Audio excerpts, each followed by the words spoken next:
Saludos desde la virtualidad. Mi nombre es Elian Rodríguez Larraburu, su docente online de temas sobre el curso de Morfofisiología 1. Supongamos que les entregan en la emergencia a un paciente con politraumatismo y les comentan que presenta lesiones localizadas en el tercio proximal del brazo derecho, en el tercio distal de la pierna izquierda y en la pared ventral del tórax. ¿Sabrían ustedes en qué regiones estarían localizadas estas lesiones?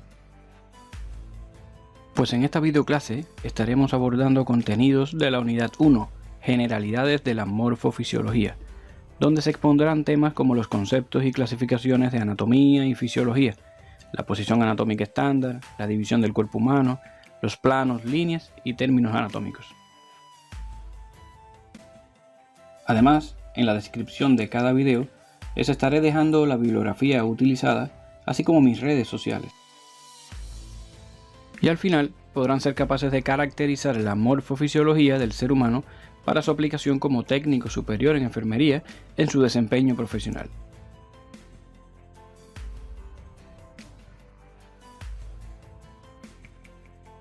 Teniendo en cuenta la etimología de la palabra anatomía, esta se compone de dos términos: ana, del griego aná, que significa a través, y tomía, del griego tomé, que significa corte.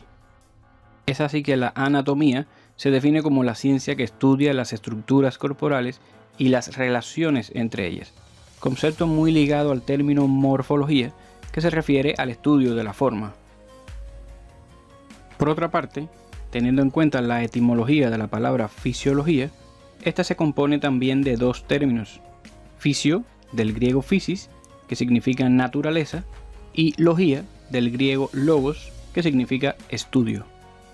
Y es la ciencia que estudia las características y mecanismos específicos de los organismos que lo hacen un ser vivo, es decir, las funciones corporales. Es así que la morfofisiología estudia la forma de la estructura y la función del cuerpo humano, así como su desarrollo y las relaciones con el medio que lo rodea. La anatomía se clasifica de varias formas, como son la anatomía descriptiva, que estudia el cuerpo humano caracterizando cada uno de los elementos que lo constituyen. Por ejemplo, al identificar los diferentes detalles anatómicos de los huesos o las cámaras del corazón.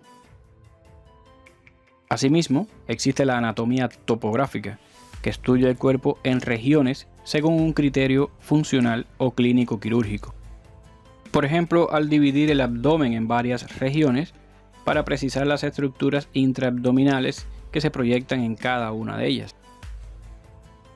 Además, existe la anatomía radiológica, que estudia las estructuras corporales que se pueden visualizar mediante imágenes. Por ejemplo, cuando se le realiza una radiografía a un paciente por una sospecha de fractura de algún hueso, o cuando se le realiza una ecografía abdominal a un paciente para estudiar los riñones. A pesar de existir algunas ramas de la anatomía, estas formas generales de clasificarla serán las de mayor utilidad durante el presente curso. Por otra parte, la fisiología se clasifica en dependencia de su objeto de estudio, como fisiología humana, animal y vegetal. Siendo, obviamente, la fisiología humana la de mayor interés en este curso, la misma que cuenta con varias ramas que serán abordadas en Morfofisiología 2.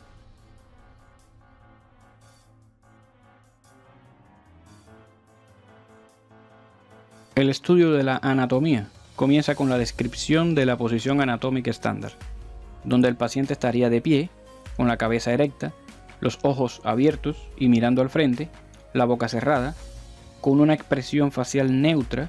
La columna estaría erecta, los miembros superiores extendidos a los lados del cuerpo, con las palmas de las manos dirigidas hacia adelante, los miembros inferiores extendidos y unidos, con los talones también unidos y los dedos gruesos de los pies dirigidos hacia adelante, como se observa en la imagen.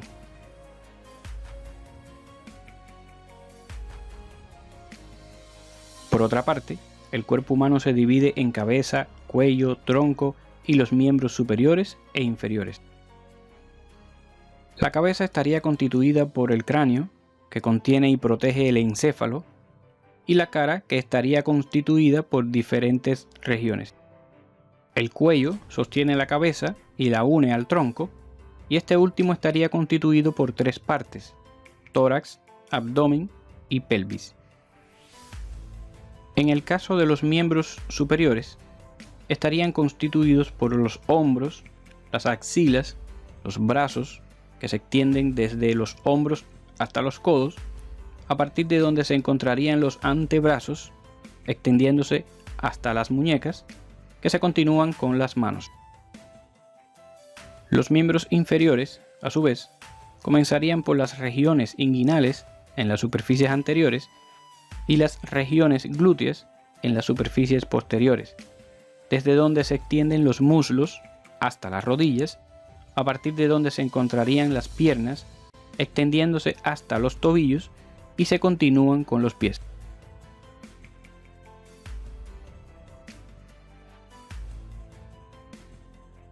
Las diferentes estructuras corporales se estudian en relación con los diferentes planos anatómicos, como el plano sagital, que es vertical, divide el cuerpo o un órgano en lados derecho e izquierdo.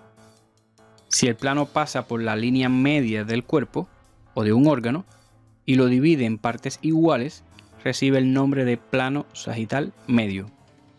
Si el plano no pasa por la línea media del cuerpo o de un órgano, sino que lo divide en partes desiguales, recibe el nombre de plano parasagital. Por otra parte, el plano frontal o coronal también es vertical, que divide el cuerpo o un órgano en partes anterior y posterior. El plano transversal, por su parte, es horizontal y divide el cuerpo o un órgano en partes superior e inferior. Y el plano que atraviesa el cuerpo o un órgano en un ángulo diferente de 90 grados se denomina plano oblicuo. En la imagen se representan los planos sagital medio, frontal o coronal y transversal.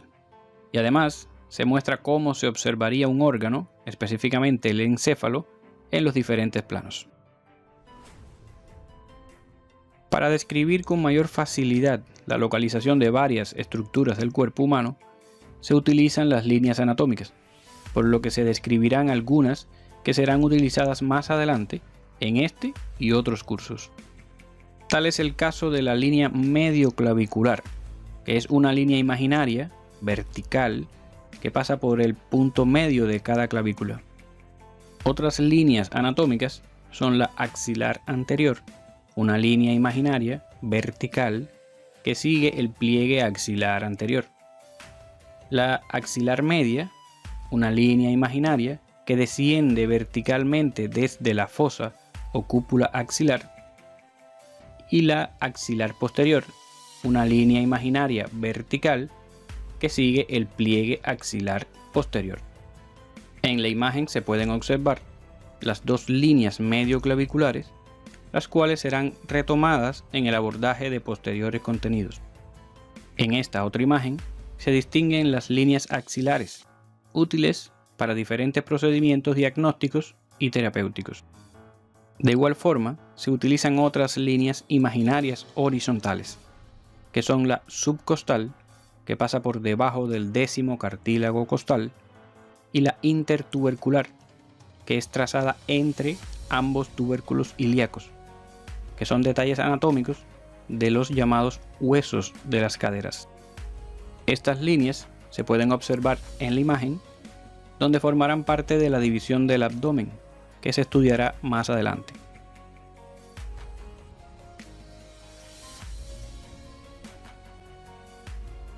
La mayoría de los términos anatómicos utilizados para describir el cuerpo humano se pueden agrupar en pares de significados opuestos. Tal es el caso de los términos anterior y posterior, que también se conoce como ventral y dorsal respectivamente. Se habla de anterior o ventral cuando una estructura se encuentra cerca o en la parte frontal del cuerpo. Por ejemplo, el esternón se encuentra ventral con respecto a la columna vertebral. Y se habla de posterior o dorsal cuando una estructura se encuentra cerca o en la parte trasera del cuerpo. Por ejemplo, el esófago se encuentra dorsal con respecto a la tráquea. Otros términos con significados opuestos son superior e inferior, que también se conocen como cefálico o craneal y caudal respectivamente. Se habla de superior o cefálico cuando se encuentra cerca de la cabeza o en la porción más elevada de una estructura. Por ejemplo, el corazón está cefálico en relación con el hígado. Y se habla de inferior o caudal cuando se encuentra alejado de la cabeza o en la porción más baja de una estructura. Por ejemplo, el estómago está caudal en relación con los pulmones. Otros términos con significados opuestos son medial y lateral, donde se tiene como punto de referencia la línea media del cuerpo. Una estructura está medial cuando se encuentra cercana a la línea media del cuerpo y está lateral cuando se encuentra alejada de la línea media del cuerpo. Por ejemplo, el dedo meñique es medial y el dedo pulgar es lateral, teniendo como base la posición anatómica estándar, donde las palmas de las manos están dirigidas hacia adelante. Otros términos con significados opuestos son proximal y distal, donde se tiene como referencia el punto de origen. Proximal significa que se encuentra cercano al punto de origen de una estructura y distal que se encuentra alejado del punto de origen de una estructura. Por ejemplo, el codo es proximal porque está más cerca y la muñeca es distal porque está más lejos del punto de origen del miembro superior, que se encuentra a nivel del hombro.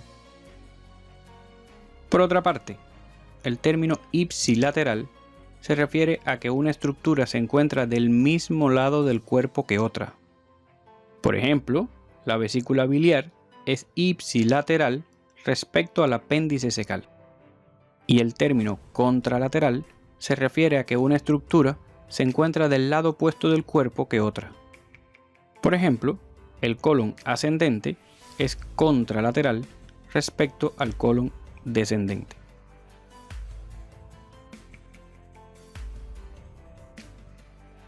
Otros términos que son opuestos son superficial y profundo, que también se conocen como externo e interno respectivamente.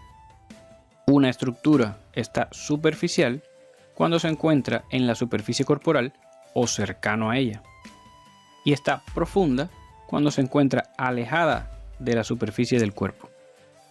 Por ejemplo, las costillas son superficiales y los pulmones son profundos. Otros términos agrupados en pares de significados opuestos se utilizan para describir movimientos.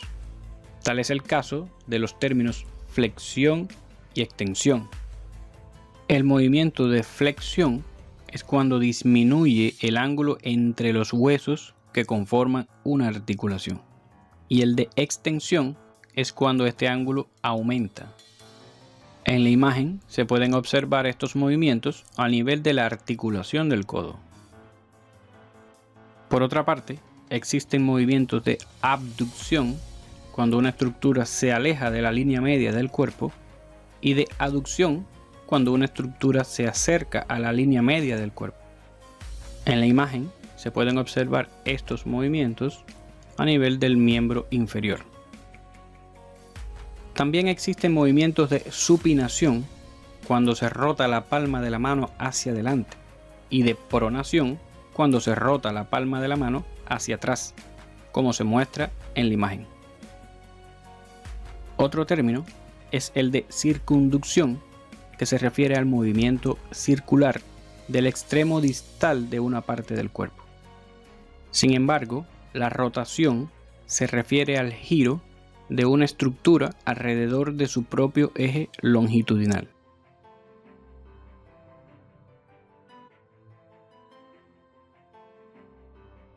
Si hacemos un resumen de los aspectos tratados, En esta videoclase se pudo precisar la definición de morfofisiología, se establecieron las características de la posición anatómica estándar, así como la división del cuerpo humano.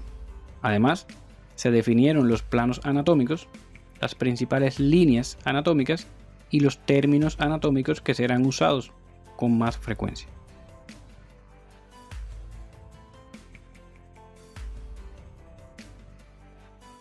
Supongamos que reciben un paciente en la emergencia posterior a un accidente de tránsito que presenta trauma de tórax con dificultad respiratoria y dolor precordial intensos.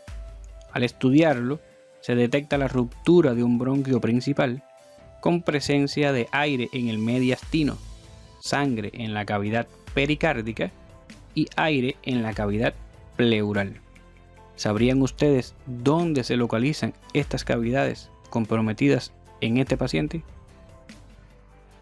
Pues los invito a la próxima videoclase, donde abordaremos contenidos que les servirán para darles respuesta a esta y muchas otras preguntas que aparecerán durante su ejercicio profesional. Si consideran útiles estos temas, los invito a darle me gusta o like y no olviden suscribirse al canal y activar las notificaciones para que no se pierdan ningún video nuevo, ya que próximamente iré publicando otras videoclases que pueden resultarles interesantes. Saludos virtuales y nos mantenemos a la distancia de un clic.